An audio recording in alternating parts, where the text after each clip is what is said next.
और family welfare centre में ये जवानों को बुलाते हैं बाय ऑर्डर, जवानों की मेन साहबों को बुलाते हैं। जवानों की मैडम अगर नहीं आई तो उनको धमकी दे दी जाती है, आपके हस्बैंड को हम बोरी बिस्तरा गोल करवा देंगे। ये कौन सा लैंग्वेज, कौन सी भाषा है?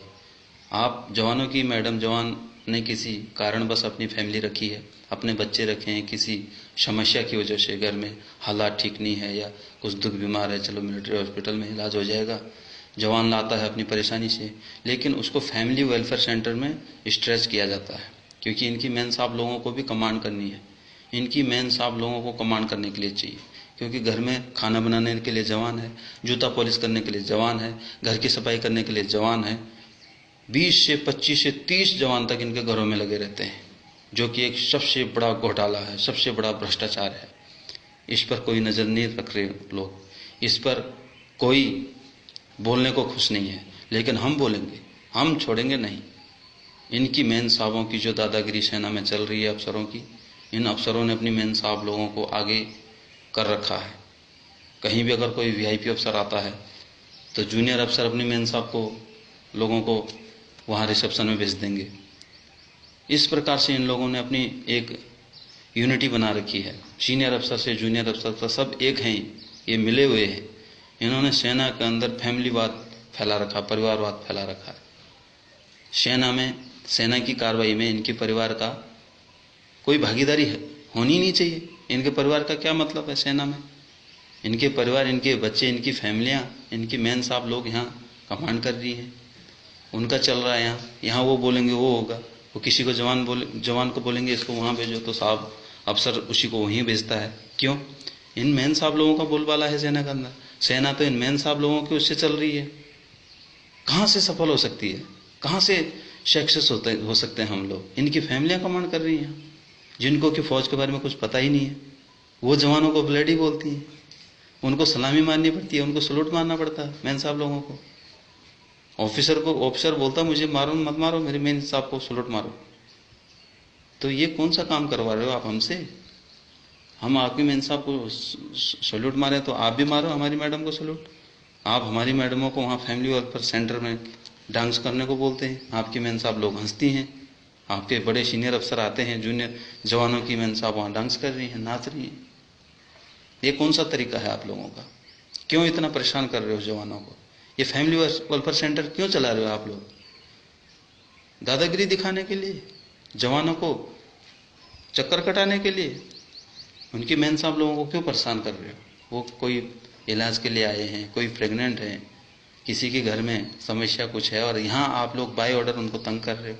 ऑर्डरों में देते हैं, अगर कल फलाने की मैडम वहाँ पे नहीं आई सिलाई मशीन चलाने के लिए, तो वो बिस्तरा अपना गोल कर लेगा और यहाँ से चल देगा, यानी उसको तुरंत पोस्टिंग कर दी जाएगी।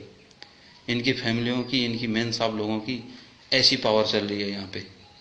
जवान को तंग करने का इन लोगों ने, पूरे परिवार ने, अफसर के पूरे परिवारों ने ठेका ले रखा है। इन्होंने अपनी घर की खेती समझ रखा है फौज को। इनके घर की खेती है फौज। इनका पूरा यूनिटी बनी हुई है, यहाँ से वहाँ फोन चला जाता है, वहाँ से यहाँ फोन चला जाता है। अगर किसी जवान को यहाँ से ये पोस्टिंग भेज भी देंगे तो वहाँ पहले इनका फ़ोन चला जाएगा, देख लेना भाई फलाना बंदा आ रहा है, उसको भेज रहा हूँ, उसको देख लेना। इसका क्या मतलब होता है?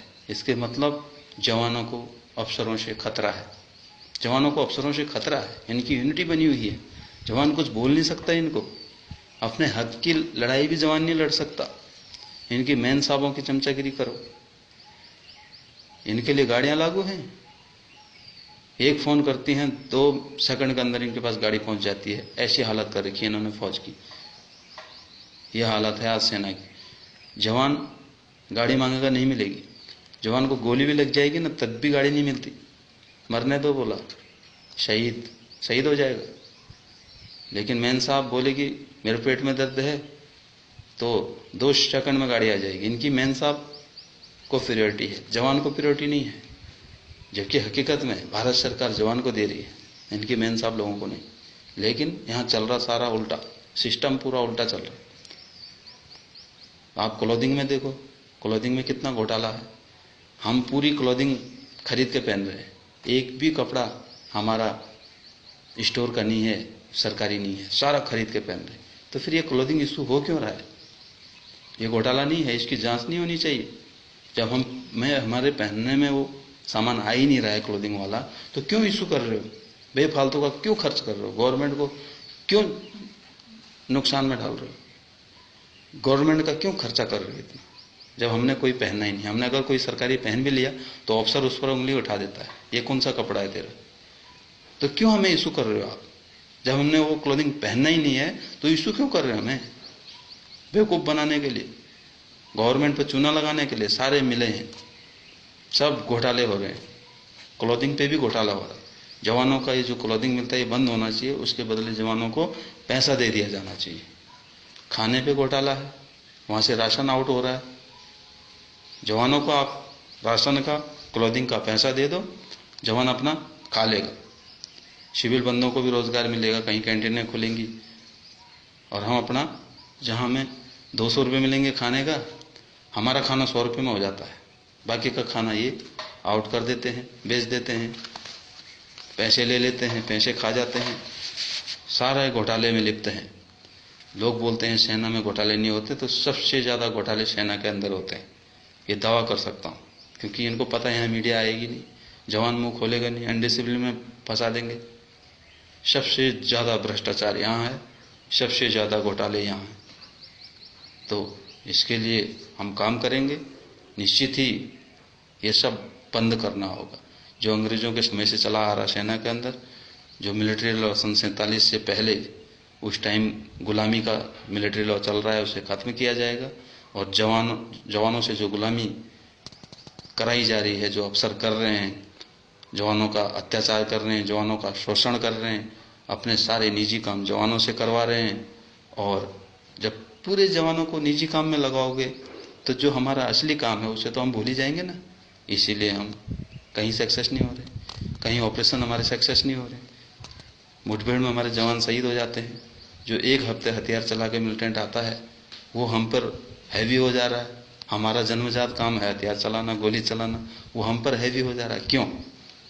इसका कारण यही है, सेना में प्रोजेक्ट ज़्यादा हो गए, स्कूल ज़्यादा हो गई, कैंटीनें ज़्यादा हो गई, बंगलों में सेना के जवान भरे हुए हैं, इनके रिश्तेदारों में सेना के जवान घूम रहे हैं। इस वजह से जवानों का जो हकीकत काम है वो उन्हें नहीं दिया जा रहा है।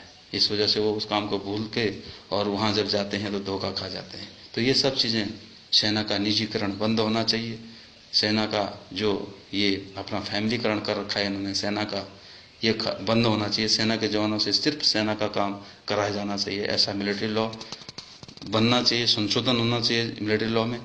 और निश्चित ही भारतीय संस्कृति अपना स्थान लेगी और ये काम जल्दी से जल्दी होगा, हम सब लोग, आप लोगों के सहयोग से। जय हिंद, जय भारत।